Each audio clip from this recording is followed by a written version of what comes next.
بسم الله الرحمن الرحيم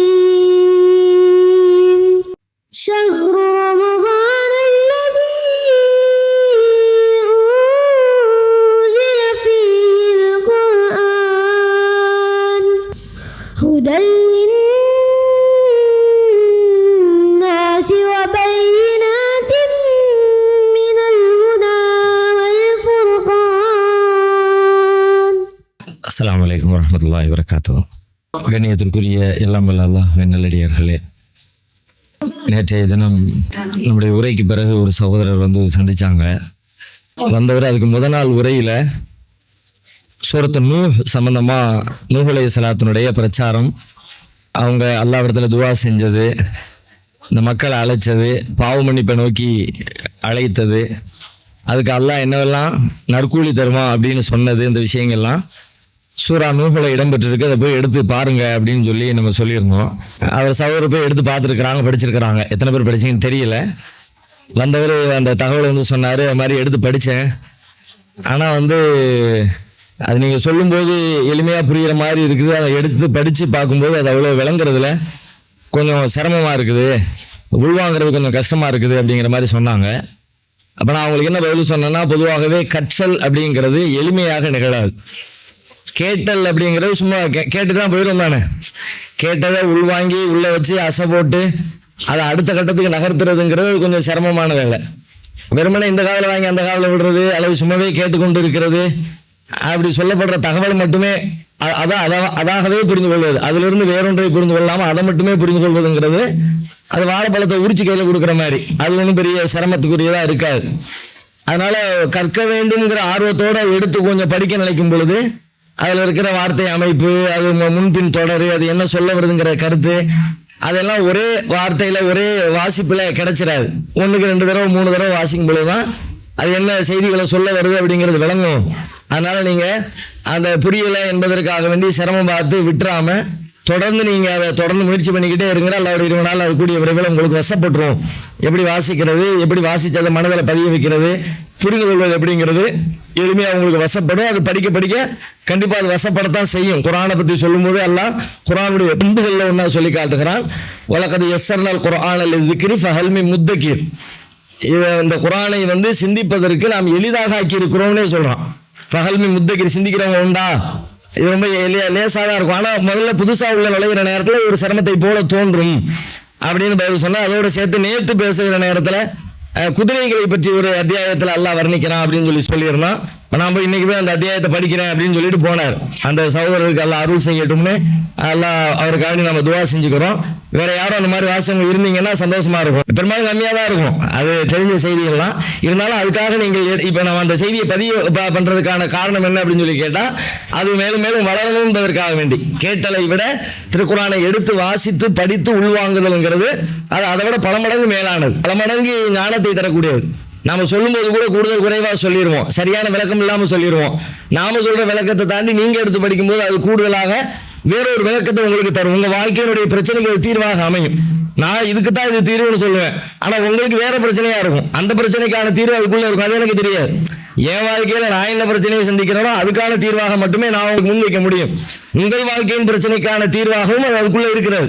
அது எப்ப கிடைக்கும்னு கேட்டால் உங்களுக்கு தான் கிடைக்கும், அது எனக்கு கிடைக்காது. அதை நீங்க சிந்திக்கிற பொழுதுதான் அதனுடைய விஷயத்தை நீங்க கண்டறிய முடியும் என்பதை சொல்வதற்காக, நினைவுபடுத்துறதுக்காக இந்த தகவலை சொல்லிக் கொள்கிறோம். ஒன்று. இரண்டாவது, நாம வந்து பாவங்கள்ல இருந்து விடுதலை பெறுவதற்கு அல்லாஹ்வை எவ்வளவு தூரம் ஆழமாக அறிகிறோமோ, ஆழமாக புரிந்து கொள்கிறோமோ, அந்த அளவிற்கு நாம பாவங்கள்ல இருந்து விடுதலை பெற்று தூரமாக முடியும் அப்படிங்கிற செய்திகளை நேற்றைக்கு பார்த்தோம். இந்த கருத்தை வலியுறுத்தக்கூடிய குர்ஆனுடைய ஒரு அற்புதமான வசனம், நம்ம எல்லாருமே பல முறைகள் கேள்விப்பட்டிருக்கிற பயான்கள்ல அதிகம் குறிப்பிடக்கூடிய ஒரு வசனம் குர்ஆன்ல இருக்கிறது. இன்னமா யக்ஷல்லாஹ மின் இபாதிஹில் உலமா. அல்லாஹ்வுடைய அடியார்களில் அவனை அஞ்சுகிறவர்கள் அறிவாளிகள் தான், அறிஞர்கள் தான், அல்லாஹ்வை அறிந்த அறிஞர்கள்.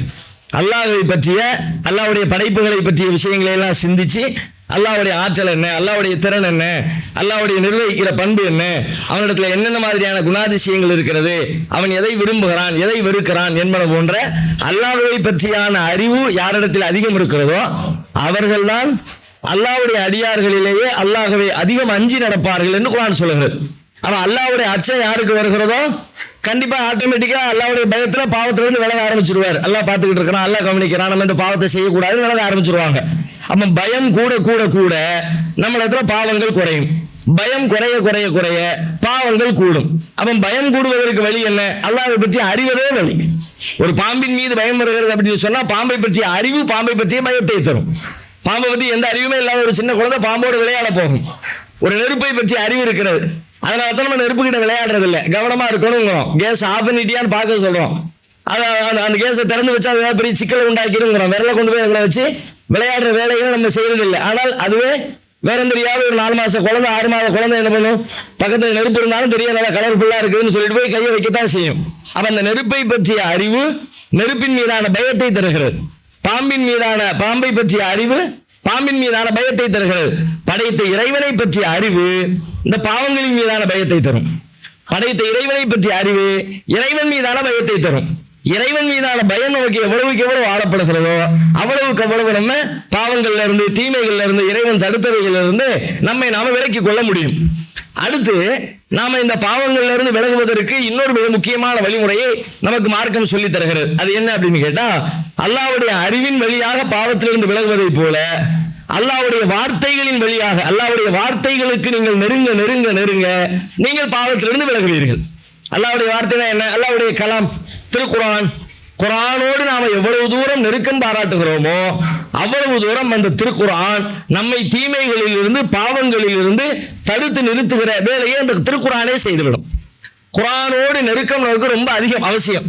உண்மையில துன்பங்கள்ல துயரங்கள்ல நீங்க சிக்கிக்கொள்ள கூடாது என்று நீங்கள் நிஜமாகவே விரும்பினால், உங்களுக்கு வருகிற வாழ்க்கையின் கஷ்டங்கள்ல இருந்து விடுதலை பெற்று மகிழ்ச்சியா இருக்கணும், சந்தோஷமா இருக்கணும், நிம்மதியா இருக்கணும், எவ்வளவு பிரச்சனை இருந்தாலும் ஹாப்பி, மனசுல நிம்மதி இருக்கணும் அப்படின்ற தெளிவு உங்களுக்கு இருக்கும் என்று சொன்னால், அந்த தேவை உங்களுக்கு இருக்கும் என்று சொன்னா, நீங்க செய்ய வேண்டிய இன்னொரு முக்கியமான வேலை அல்லாஹ்வுடைய வேதத்தோடு உங்களுடைய தொடர்பை அதிகரிச்சுங்க.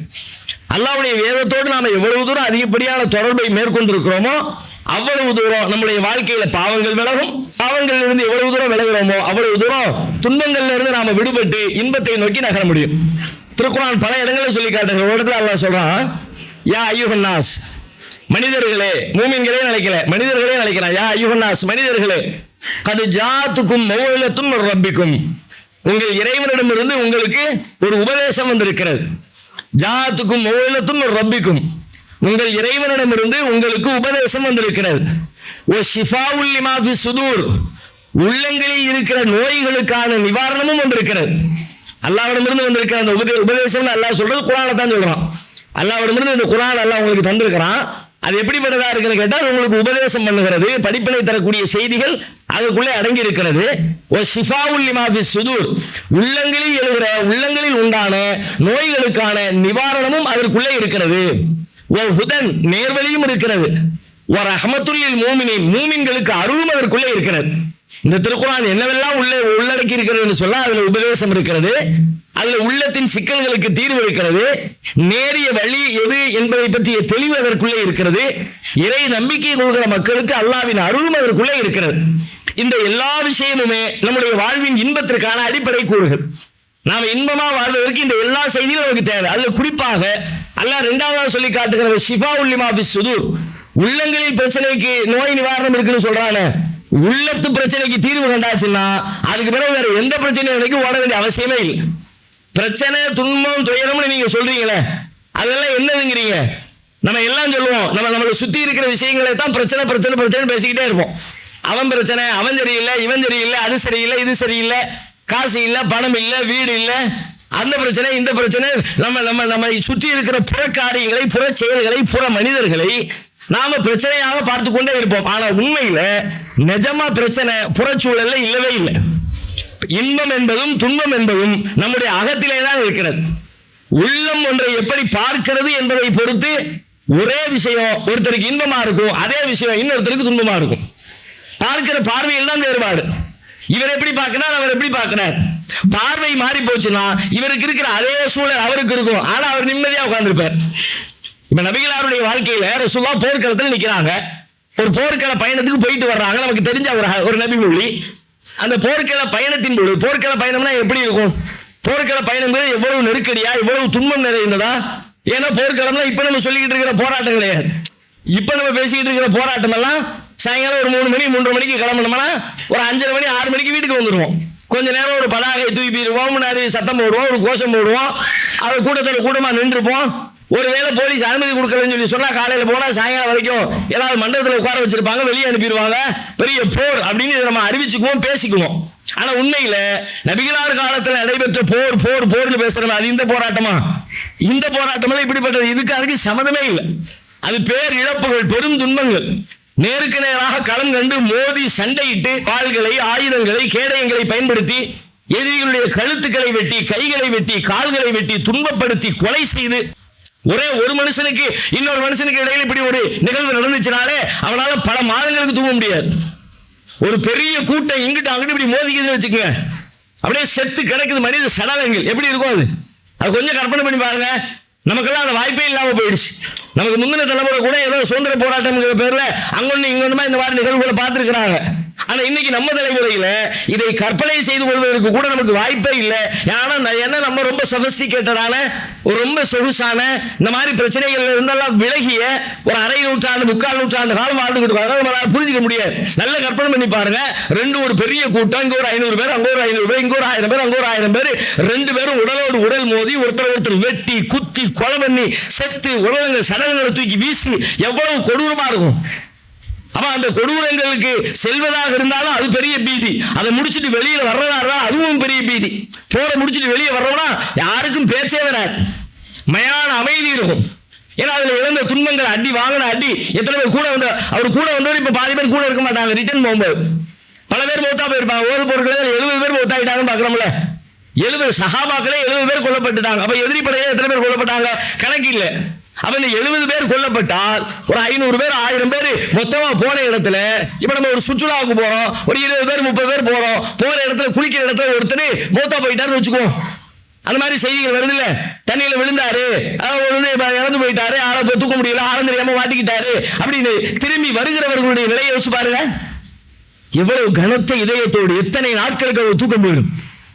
திரும்ப வரும்போது யாருக்காவது சந்தோஷமா வண்டியில் இங்க இருந்து போகும்போது எப்படி பாட்டு போட்டுக்கிட்டு, எப்படி ஆடிக்கிட்டு, டான்ஸ் பண்ணிக்கிட்டு, ரொம்ப சந்தோஷமா சிரிச்சுக்கிட்டு சுற்றுலா போறோங்கிற மனநிலையில சாப்பாடு, உணவு, ஸ்நாக்ஸ் அது இதுன்னு வாங்கிக்கிட்டு அப்படி ஹாப்பியா போனவங்க ரிட்டர்ன் வரும்போது அதுல ஒரு துளி மிச்சம் இருக்குமா? சாப்பாடு வச்ச சாப்பாடு யாருக்கும் இல்லைங்க. அப்படியே பீதியில் உட்காந்து பயில அவனுடைய நினைப்பாவே இருக்கும். நேற்று நம்ம கூட பேசிட்டு வந்தானே, இப்படி எல்லாம் சொன்னானே, இப்படி எல்லாம் பேசுறான், அங்கதானே உட்கார்ந்துட்டான், இந்த டப்பாவை தானே எடுத்தான், இந்த தண்ணி தானே குடிச்சான், அவன் கூட விளையாண்டான், இப்படி ஒரு கேள்வி பண்ணலாம், இப்படி ஒரு பேசலாம், அன்னைக்கு அதை பண்ணலாம், இன்னைக்கு இதை பண்ணலாம். அவனோடு கடந்து வந்த வாழ்க்கையின் பாதைகள் குறித்த நிகழ்வுகள் அப்படியே மனதுக்குள்ள கனமாக இறங்கி இறங்கி இறங்கி அவன் வீடு வந்து சேர்ந்தது. வீட்டில் வந்து தூங்க முடியாது. மனைவி இடத்துல புலம்புவான், பிள்ளைங்க இடத்துல புலம்புவான். அப்போ உயிருக்கு உயிரா ஃப்ரெண்டு இப்போ போனோம், அநியாயமா அவனுக்கு நீச்சல் தெரியாதுங்கிறது தெரியாம போயிடுச்சு, தெரியாம நானே பிடிச்சி தள்ளி விட்டுட்டேன், எல்லாரும் குளிக்கிறோம் நீனும் வந்து குடிடா இழுத்து விட்டுட்டேன், இப்படி அநியாயமா செத்து போயிட்டாங்க, இப்படி ஆயிடுச்சுன்னு பல நாட்களுக்கு அதிலிருந்து மீண்டு வருவதற்கு பல நாட்கள் ஆகும். மிக சாதாரணமாக நடைபெறுகிற ஒரு விபத்து. இது திட்டமிட்டு நடப்பது இல்லை, பிளான் பண்ணி நடக்கிறது இல்லை, எதேச்சையாக நடைபெறுகிற ஒரு விபத்தை கூட நம்மால் பல நாட்களுக்கு அதிலிருந்து மீள முடியாத பெரும் துன்பம் நமக்கு ஏற்படுகிறது என்றால் பிளான் பண்ணி வா அடிப்போம், யாரு பார்த்துவோம், நீனா நானும் பார்த்துருவோம், எத்தனை பேர் போனாலும் பரவாயில்லடா அப்படின்னு வந்து களத்தில் நின்று அதுல பல பேர் இறந்து அங்கேயும் பல பேர் கொல்லப்பட்டு இந்த போர்க்கள பயணம் முடிச்சுட்டு ரிட்டர்ன் வருகிற பொழுது எப்படி இருக்கு யோசிங்க. மனநிலை எப்படி இருக்கு, எல்லாரும் எப்படி இருப்பாங்க, இவ்வளவு கவலை துன்பத்தில் இருப்பாங்க. நபிகளாருடைய ஒரு போர்க்கள பயணத்தை பத்தி நம்ம கேள்விப்பட்டிருப்போம். நபி ஸல்லல்லாஹு அலைஹி வஸல்லம் அவங்க போருக்கு போகும்போது எப்போதுமே பல நேரங்களில் அவங்களுடைய மனைவிமார்கள் யாரையாவது ஒருத்தரை சீட்டு குலுக்கி போட்டு கூட்டிட்டு போவது வழக்கம். ஆயிஷா நாயகியை கூட்டிட்டு போயிருக்கிறாங்க. அந்த போர்க்கள பயணத்துல எல்லாம் முடிச்சு எல்லாம் வந்துகிட்டே இருக்கும்போது போய்கிட்டே இருக்கிறாங்க. சஹாபாக்களை பார்த்து ரசூலுல்லாஹ் சொல்றாங்க, கொஞ்சம் எட்டி நடங்க, கொஞ்சம் வேகமா போங்க, முன்னாடி போங்க. கூட வந்த ஆட்கள் எல்லாம் முன்னாடி போக சொல்லியாச்சு. எல்லாம் முன்னாடி போனதுக்கு பிறகு இங்க பின்னாடி என்ன நடக்குன்னு பார்த்தா புருஷன் மஞ்சாதியும் ரசூலுல்லாஹ்வுடைய மனைவியும் 2 பேரும் பேசிக்கிறாங்க. வரையா ஓட்ட பண்ணி வச்சுக்குவோமா? அங்க முன்னாடி டீம் போய்கிட்டே இருக்கு, இங்க 2 பேரும் ஓட்ட பண்ணி வைக்கிறாங்க. ஓட்ட பண்ணி வச்சு ஓடி அதுல ரசூலுல்லாஹ் ஜெயிச்சு அப்புறம் ஆயிஷா அதுக்கு ஒரு தீர்ப்பு சொல்லி அன்னைக்கு நான் ஜெயிச்சேன், இன்னைக்கு நீங்க ஜெயிச்சிட்டீங்க. அன்னைக்கு நான் ஒல்லியா இருந்த ஜெயிச்சேன், இன்னைக்கு நான் எனக்கு கொஞ்சம் செலவு போட்டு அதனால ஓட முடியல. அப்படி எல்லாம் காரணங்கள் விவாதிச்சு சரி பந்தயம்லாம் முடிஞ்சிருச்சு, வா எல்லாரும் முன்னாடி போயிட்டாங்க, நம்ம போவோம் அப்படின்னு கிளம்பி போறாங்க. நல்ல யோசிச்சு பாருங்க, நபிகளார் பொறுப்பற்ற மனிதர்கள். சில நேரத்தில் இப்படி கூட சில பேருக்கு தோணும்ல, இவ்வளவு சிக்கல் இருக்கு, இவ்வளவு பிரச்சனை இருக்கு, நம்ம மனுஷன் கொஞ்சமே கவலை இருக்கா பாரு, கொஞ்சம் பேர் பொறுப்பு இருக்கா பாரு. ரசூலுல்லாஹ் அப்படி பொறுப்பு இல்ல, அப்படி இல்ல. ரசூலுல்லாஹை போல பொறுப்புகளை பேணுகிறவர்கள், பொறுப்புகளை உணர்ந்தவர்கள், பொறுப்போடு செயல்படக்கூடிய உலகத்தில் எவருமே இல்லை. அப்படிப்பட்ட நபிகள் நாயகம் ஸல்லல்லாஹு அலைஹி வஸல்லம் இப்படிப்பட்ட ஒரு நெருக்கடியான கட்டத்தில் தன் மனைவியோடு விளையாடி தன் நேரத்தை கழித்துக் கொள்ள முடிகிறது என்றால் எப்படி இது சாத்தியமானது? எப்படி சாத்தியமா? வேற ஒண்ணுமே இல்லை, மனசுதான் பிரச்சனை. சுத்தி சூளைய 1000 இருந்தாலும் சரி, எவ்வளவு சிக்கல் இருந்தாலும் சரி, மனசு தெளிவா இருக்கும். சொல்லுவாங்க அதை பற்றி பார்வை தெளிவா இருக்கும். ஏன் வந்தோம், எதுக்கு வந்தோம், ஏன் கொல்லப்பட்டோம், யாரால் கொல்லப்பட்டோம், கொல்லப்பட்டவருடைய ரிசல்ட் என்ன, அதனால் கிடைக்கிற விளைவுகள் என்ன, அதுக்கு அவருக்கு கிடைக்கிற லாபம் என்ன, எனக்கு கிடைக்கிற லாபம் என்ன, இதையெல்லாம் பற்றி மனசுக்குள்ள ஒரு தெளிந்த பிம்பம் இருக்கிற காரணத்தினால உள்ளம் அவர்களுக்கு எந்த சிக்கலையும் தரவே இல்லை. புறச்சூழல் 1000 சிக்கல் இருந்தாலும் அகச்சூழல் மகிழ்ச்சியாக, இன்பமாக, சந்தோஷமாக. நம்முடைய வாழ்க்கையில் அது மாதிரி நெருக்கடிகள் வரும். காசு இல்லையே பிரச்சனை. பெண்ணா காசு இல்லாம தான் போகும். எவ்வளவு பெரிய அம்பானியா இருந்தாலும் அதாரியா இருந்தாலும் அவனும் திடீர்னு கடன் வாங்கி வட்டி கட்ட முடியல, பேங்க்ல படிக்கத்தானே செய்யறோம், அது நடக்கத்தான் செய்யும். அப்படின்னு புரிந்து கொள்கிற பொழுது நம்முடைய உள்ளம் கவலையால், துன்பத்தினால் உழந்து விடாது. ஐயோ பணம் இல்லையே என்ன பண்றது இல்லையே, என்ன பண்ண 1ஆம் தேதி வந்துருச்சே, வாடகை கொடுக்கணும், வீட்டுக்காரர் வந்துருவாரு, அப்படியே அடிக்காது.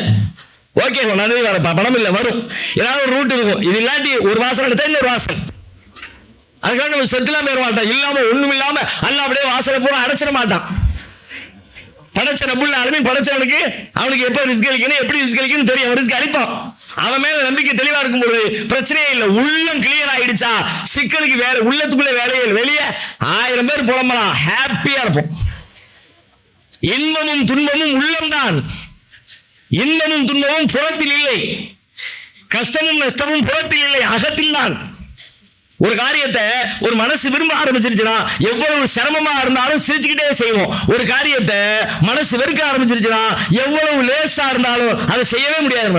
உங்கள் அஸ்னான் மல்டி ஸ்பெஷாலிட்டி பல் மருத்துவமனை. பல் மற்றும் வாய் சம்பந்தப்பட்ட அனைத்து விதமான நோய்களுக்கும் எங்களிடம் சிறப்பு சிகிச்சை அளிக்கப்படும். அஸ்னான் மல்டி ஸ்பெஷாலிட்டி பல் மருத்துவமனை, கலெக்டர் அலுவலகம்.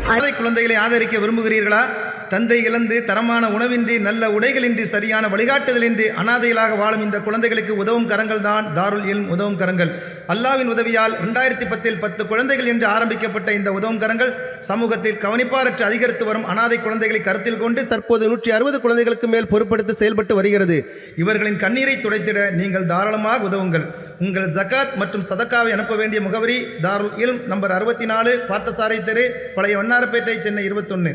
Website darulilmhh.com.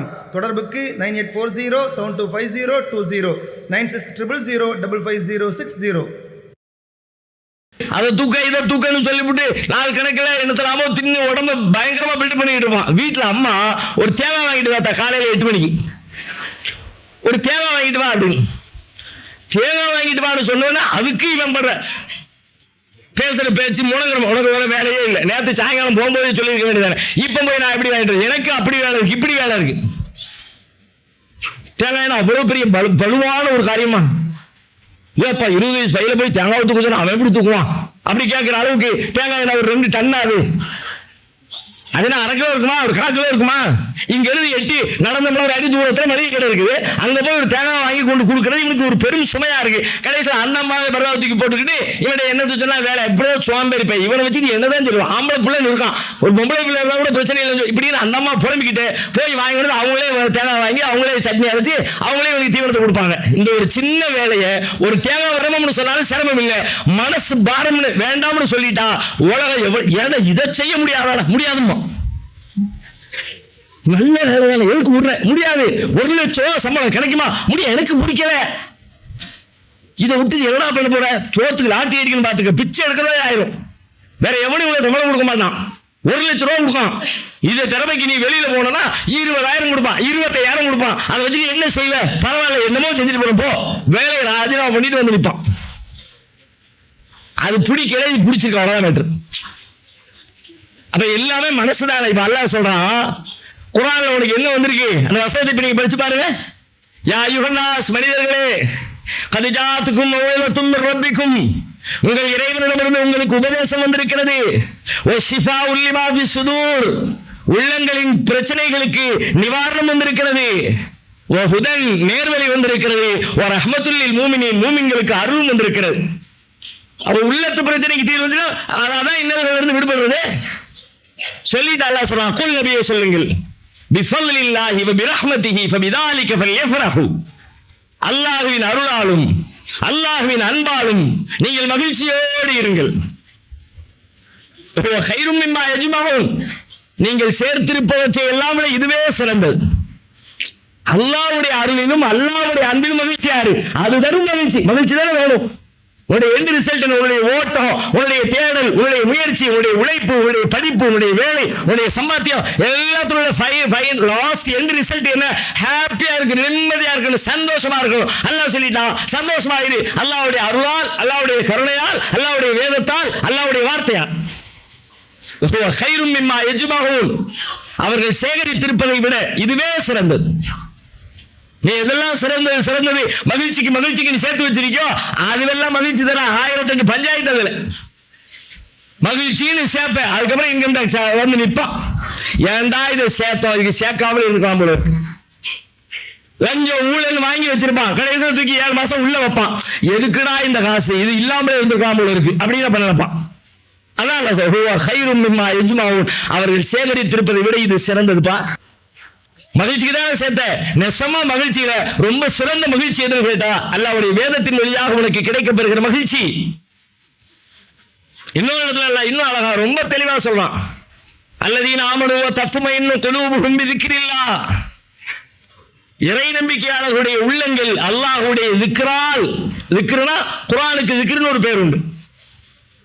அல்லாஹ்வுடைய வேதத்துக்கு திக்ர் குர்ஆன் என்று பேர் இருக்கு, கிதாப்னு பேர் இருக்கு, ஃபுர்கான் பேர் இருக்கு, நிறைய பேர் இருக்கு. அதுல ஒரு பேர் இருக்குன்னா திக்ர்.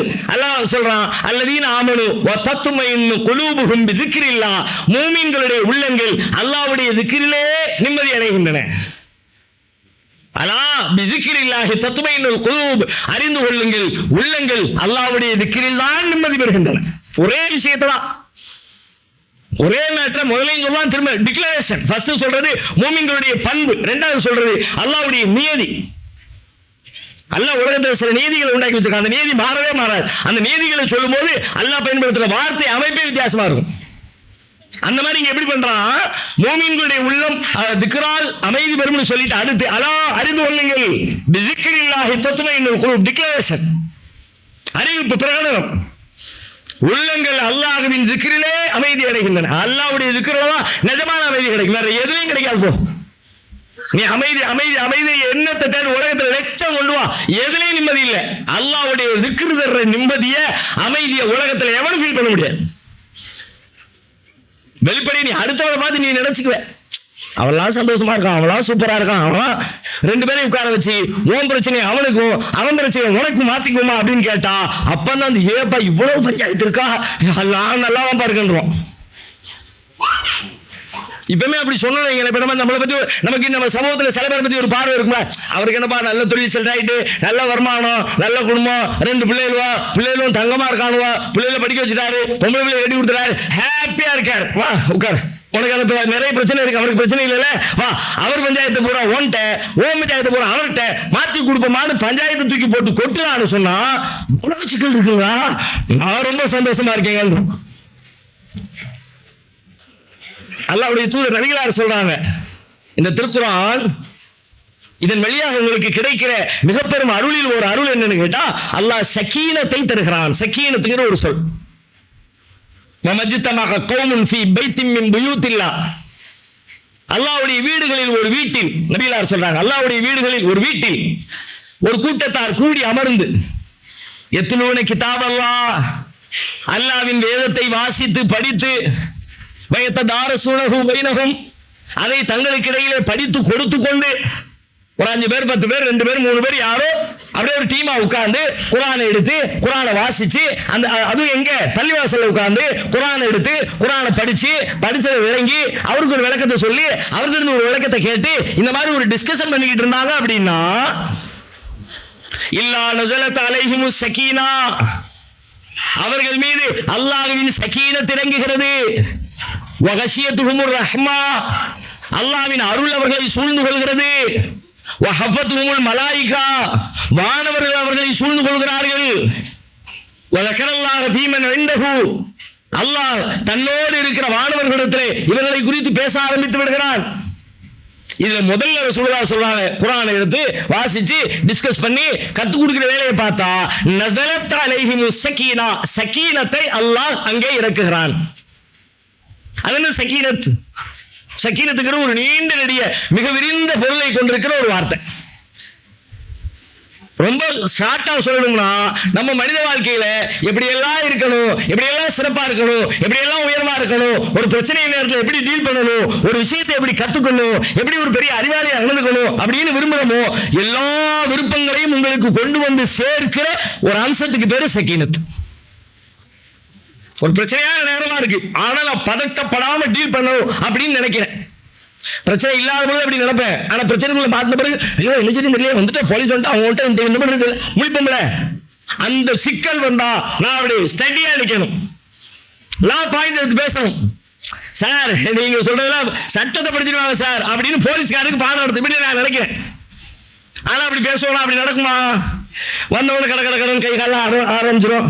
ஓ இல்லையா அப்படின்னு அவர் வேற போலீஸ்காரர் அவருடைய ஸ்டைல வேற அது இன்னும் கொஞ்சம் பிபி ஏத்தி விட்டுரும். என்ன பண்றதுன்னு தெரியாது. சார் தெரியாம பண்ணு சார், மன்னிச்சுங்க சார், இன்னும் பண்ண மாட்டேன் சார், இப்படி எல்லாம் 1008 வருஷத்துக்கு தப்பிச்ச ஒரு வேலையை பார்ப்போம். ஆனா அந்த நேரத்துல ஸ்டடி அடிக்க நீ விரும்புறிய உனக்கு ஸகீனத் வந்துருச்சுன்னா ஸ்டடியா இருப்பேன் அல்லாஹ் சொல்லலாம். இந்த மாதிரி சிக்கலான தருணங்கள் எல்லாவற்றிலும் உங்களுக்கு உதவும். நபி ஸல்லல்லாஹு அலைஹி வஸல்லம் மக்காவில இருந்து மதீனாவுக்கு போகும்போது அபூபக்கர் சித்திக் ரலியல்லாஹு அன்ஹு ரசூலுல்லாஹ் போனாங்க, சவுர் குகையில உட்கார்ந்தாங்க, எதிரிகள் வந்தாங்க, கிட்ட வந்துட்டாங்க, காலை பார்க்கறாங்க, அபூபக்கர் சித்திக் பயப்படுறாங்க, ரசூலுல்லாஹ்ட்ட சொல்றாங்க அல்லாஹ்வுடைய தூதரே பக்கத்துல வந்துட்டாங்களே, குனிஞ்சு பார்த்தா பாத்துருவாங்களே, என்ன பண்றது அப்படின்னு பதட்டத்துல பேசுறாங்க. இப்ப ரசூலுல்லாஹ் என்ன சொன்னாங்க? ரசூலுல்லாஹ் வார்த்தை என்ன? ரசூலுல்லாஹ் தெளிவா இருக்கிறாங்க. அவங்களுக்கு என்ன பக்கத்துல அபூபக்கர் அப்படி இல்லையே, அவங்களுக்கு உள்ளத்துக்குள்ள படபடப்பு வந்துருச்சு இல்ல, அதனாலதான் இப்படி பேசுறாங்க. தூரு வந்துட்டாங்களே, குனிஞ்சு பார்த்தா மாட்டிக்குவோம், பதட்ட சூழல் மாட்டிக்கிட்டா என்ன பண்றது, அவ்வளவுதான் தப்பிக்கவே முடியாது அப்படிங்கிற அச்சம் வந்துருச்சே. இப்ப அல்லாஹ் சொல்றான் ஃபஅன்ஸலல்லாஹு ஸகீனத்தஹு அலைஹி வஅய்யதஹு பிஜுனூதில் லம் தரவுஹா. அல்லாஹ் அந்த நேரத்திலே அவர் மீது தன் ஸகீனத்தை இறக்கினான். யார் மீது? அபூபக்கர் மீது. ரசூலுல்லாஹ்க்கு தேவையில்லை, அவங்க ஆல்ரெடி ஸகீனத்துல தான் இருக்கிறாங்க. அபூபக்கருக்கு தான் ஸகீனத் தேவை. ஃபஅன்ஸலல்லாஹு அலைஹி ஸகீனத்தஹு தன் ஸகீனத்தை அவருக்கு கொடுத்தான். வஅய்யதஹு பிஜுனூதில் லம் தரவுஹா நீங்கள் காணாத படையை கொண்டு உதவினான். அந்த ஸகீனத்தை ஒரு படை ரெண்டு சேர்ந்து ஒரு பெரிய உதவியை செஞ்சு கொடுத்துருச்சு. அப்ப அந்த ஸகீனத் வந்தவொடனே சாப்பிட்டேன். ஓ அல்லாஹ் வந்துட்டானா, அல்லாஹ் கூட இருக்கானா, பிரச்சனை இல்லை அப்படின்னு இயல்பா வந்தா வரட்டுமே. சரி குனிஞ்சு பார்த்தா என்ன சிக்கலுக்கு வேலையே இல்லை. அல்லாஹ் சொல்லி காட்டுறான். இந்த ஸகீனத்துடைய இன்னும் பல இடங்களில் பல மாதிரி சொல்றான். ஹுவல்லதி அன்ஸல ஸகீனத ஃபீ குலூபில் முஃமினீன லியஸ்தாது ஈமானம் மஅ ஈமானிஹிம். முஃமின்களுடைய உள்ளத்தில் அல்லாஹ் ஸகீனத்தை கொடுத்தான், அவன்தான் கொடுத்தான். லியஸ்தாது ஈமானம் மஅ ஈமானிஹிம் அவர்களிடம் இருக்கிற ஈமான் இன்னும் அதிகப்படியான ஈமானாக, ஈமானோடு ஈமான் அதிகரிப்பதற்காக ஸகீனத்தை கொடுத்தான். லேசா ஒரு நல்ல விஷயம் துளிர்த்துக்கிட்டு இருந்துச்சுன்னா அல்லாஹ்வுடைய ஸகீனத் வந்துருச்சுன்னா அந்த நன்மை அப்படியே டெவலப் ஆகும். லேசா ஒரு திறமை இருக்கா, திறமை டெவலப் ஆகும். லேசா ஒரு வாய்மை இருக்கா, அந்த வாய்மை டெவலப் ஆகும். லேசா ஒரு ஒழுக்கம் இருக்கா, ஒழுக்கம் டெவலப் ஆகும். எப்போ ஸகீனத் உள்ள வரும்போது உள்ள இருக்கிற நற்பண்புகள் எல்லாம் பிறகு பாடம் கற்பிச்சு கொடுக்குறான் அல்லாஹ். ஆஹா என்னடா இது, ஏன் இந்த அடி? மமதிக்கு அல்லாஹ் கொடுத்த அடி. நம்ம ஆள் பலம் இருக்குது, ஜெயிச்சிடலாம் நினைச்சாமல அல்ல பாடத்தை போர்க்களத்திலே கொடுத்துறான். போர்க்களத்திலே கொடுத்தா அல்லாஹ் ரப்பல் ஆலமீன் உடனே அவங்களுக்கு உதவி செய்யும் நினைக்கிறான். அல்லாஹ் சொல்றான் சும்ம அன்ஸலல்லாஹு ஸகீனத்தஹு அலா ரசூலிஹி வ அலல் முஃமினீன் வ அன்ஸல ஜுனூதன் லம் தரவுஹா. பிறகு அல்லாஹ் அடியெல்லாம் கொடுத்து முடிச்ச பிறகு சும்மா அன்ஸலல்லாஹு ஸகீனத்தஹு அலா ரசூலி, தன் தூதரின் மீதும் இந்த மூமின்களின் மீதும் அல்லாஹ் தன் சகீனத்தை இறக்கினான். வெற்றி கிடைச்சிருச்சு. சகீனத் வந்த உடனே அது வரைக்கும் அப்படியே ஆட்டம் போட்டு தளர்ந்து கிடந்த கூட்டம் எதிர்த்து அடிச்சு நின்று எதிரிகளை துவம்சம் பண்ணி ஹுனைனை ஜெயிச்சிட்டாங்க.